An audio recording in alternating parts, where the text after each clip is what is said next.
Talia kept her eyes on the thread-thin waveform crawling across the sensor panel. It didn't belong out here. Not this far from the trade lanes, where old ships came to vanish and newer ones pretended the region didn't exist. Most salvagers ignored this stretch of space. The locals called it the Shard Drift, a place where navigation failed without warning and wreckage moved like it had its own thoughts. She flicked the console again, refining the scan. The signal repeated. 4 tones, 2 silences. Then a faint modulation that prickled the edges of memory. She hadn't heard a Terran-coded ping since the station riots near Halbrecht Rim. The ship groaned as the artificial gravity adjusted to her course correction. Minuet was aging badly, every vent and bulkhead bearing witness to years of overuse and barely legal retrofits. But the core still held. She told herself that was enough. Talia sat back in the pilot's cradle, arms crossed. "Where are you coming from?" There was no answer, just the repeat of those 4 tones, distorted as though someone had recorded them through a tunnel of smoke. She should have ignored it. That was the right choice. The professional one. Signals this clean didn't just wander in from the void. Not without reason. Not unless they were bait.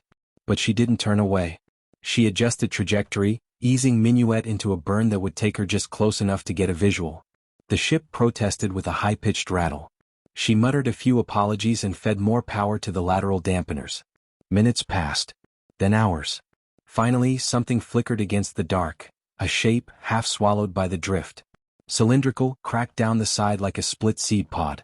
Metal plating torn along one edge. No obvious insignia. No running lights.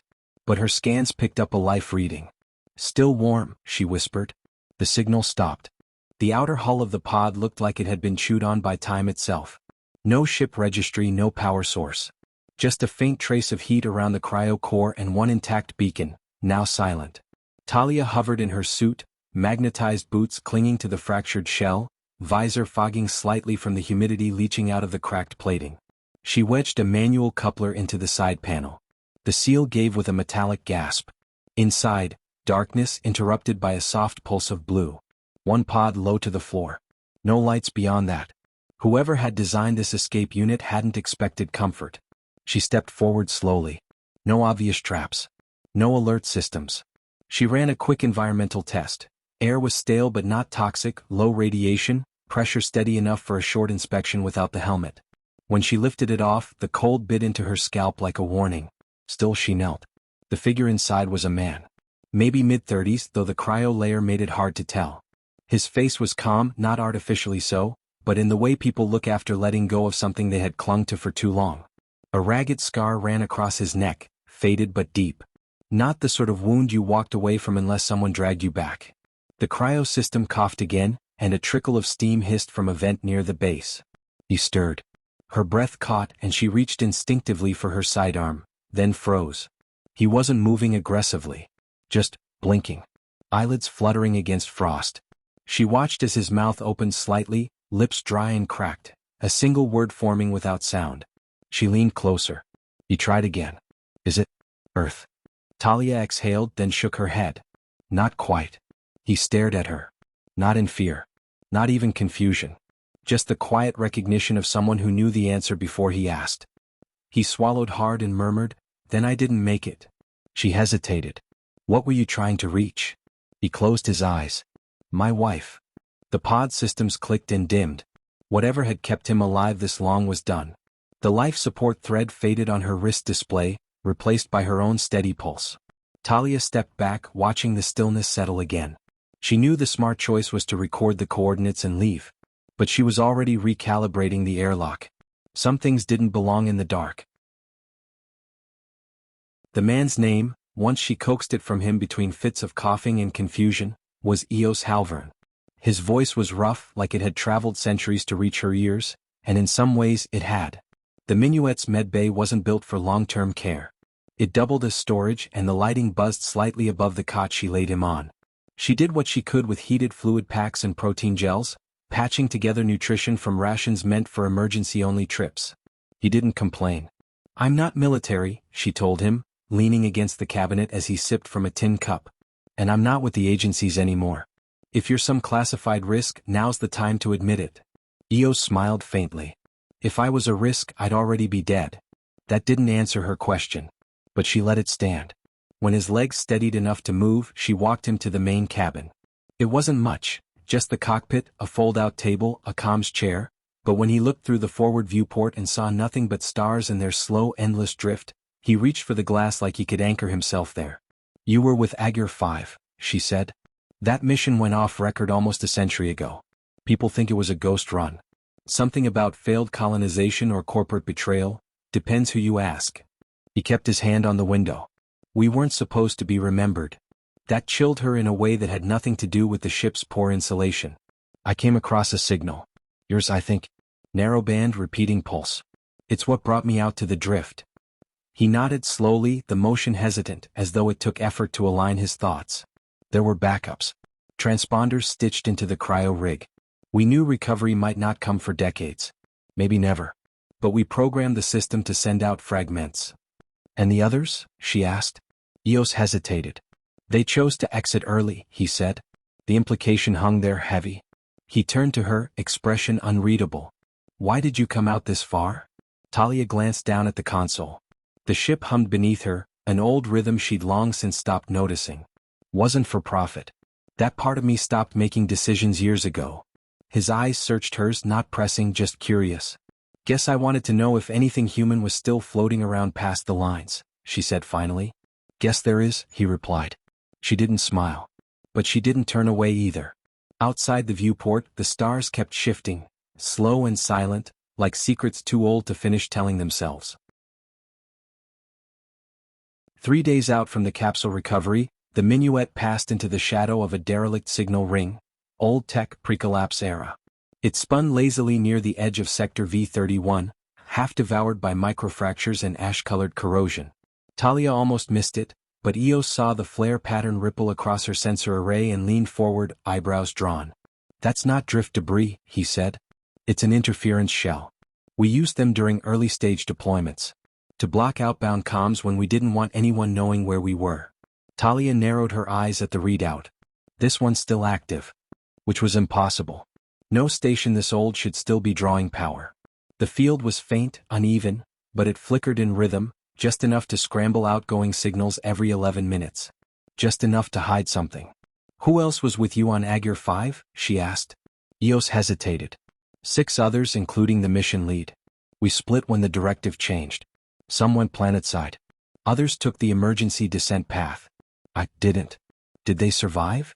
Not if I'm the one you found." Talia brought the minuet closer, keeping its own output silent. No pings. No replies. The hull felt tighter around her than usual. She'd been alone in deep space plenty of times, but this quiet had a different shape to it, thin, drawn out.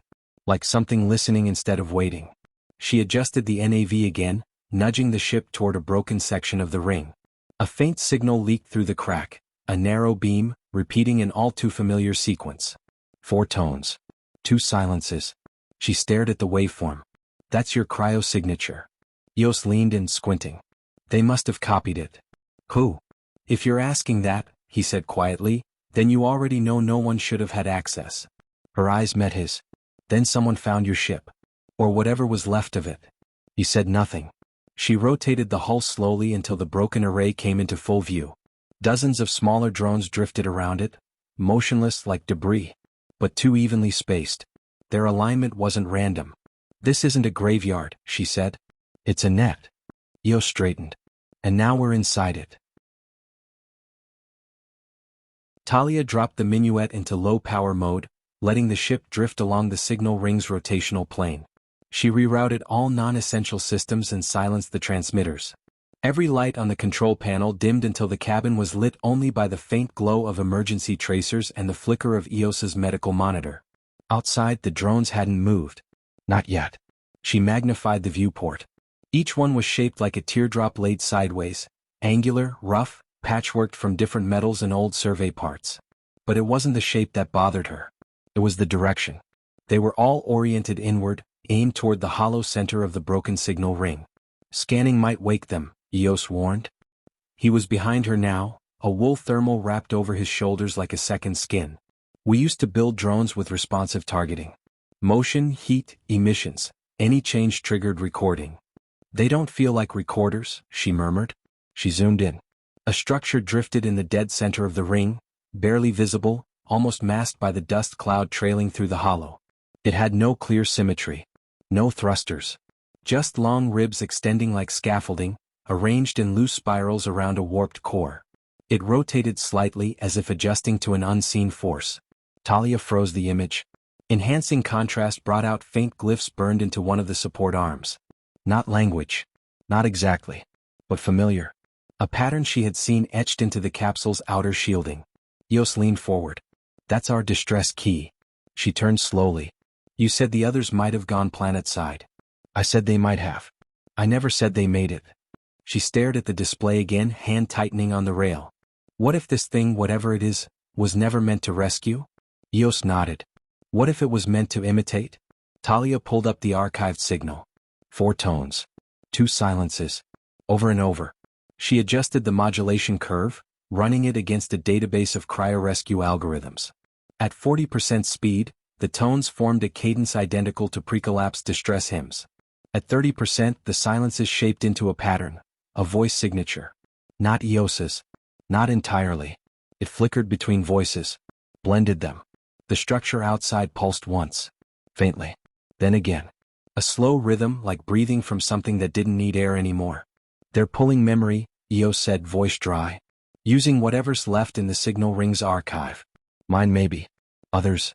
Stitching it together. Talia kept watching the readout. Why copy distress? To bring someone in. Outside, one of the drones shifted. Not a lot. Just a tilt. Then a second. Then a third. The net was waking up. Talia didn't run. Not immediately. She let the minuet glide inward, past the ring's inner drift. The drones tracked her but did not advance. She had seen old systems act like this, half-alive machines still following ghost code, waiting for some variable to trigger their next task.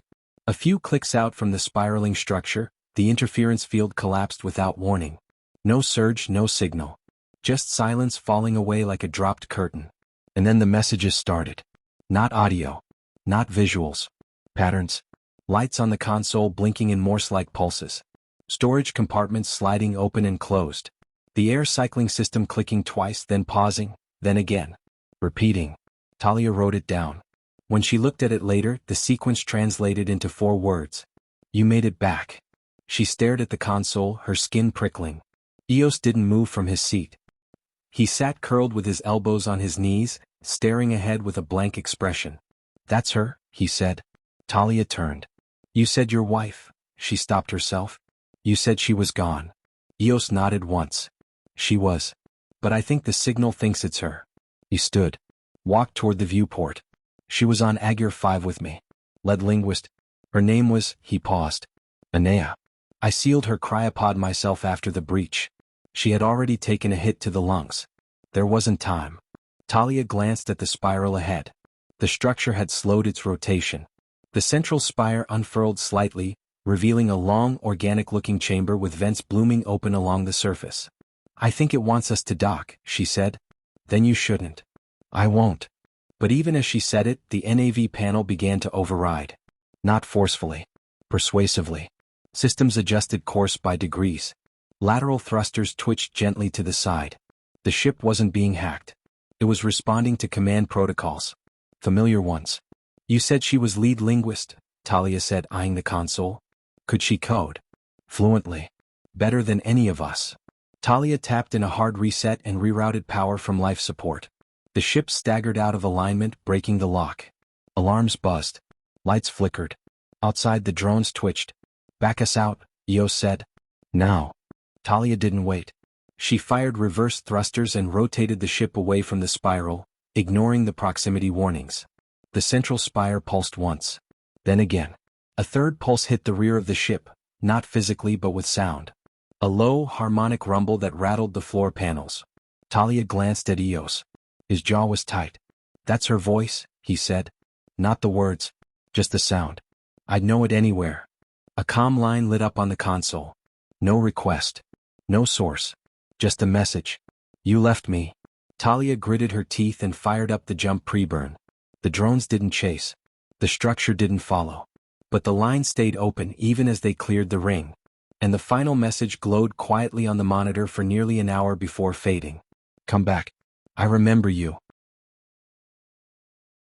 The minuet drifted for 6 hours beyond the interference ring before the signal quieted.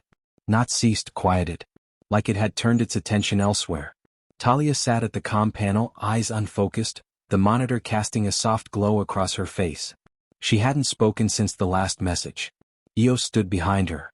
He hadn't slept. Hadn't tried.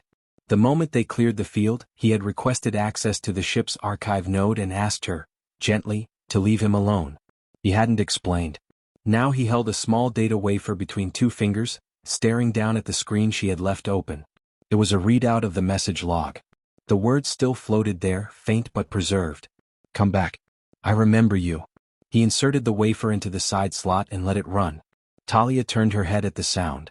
A series of file headers scrolled down the auxiliary panel. Most were locked, the sort of locks only someone from his time could crack. He found one and played it. A voice filtered through, fractured but human. Subject, Linguistic Convergence Case Study 12. Speaker, Anea Halvern. Recording timestamp, 16.4.31. The voice belonged to her. Talia turned fully now, watching him. We've mapped 5 dialect branches across the anomaly, none with matching roots. But we're starting to notice structural repetition, patterns that hint at something deeper. Not just learned language but imprinted behavior. Mimicry that learns without correction. Eos paused the recording. That's what it's doing, he said quietly. Mimicking not just phrases, but people. Relationships. Emotion in form if not content. Talia's brow furrowed. So it's not her. No, he tapped the screen. But it doesn't know that. She stood and paced toward the viewport. The stars ahead were distant, steady. A silence pressed in, not heavy but thoughtful.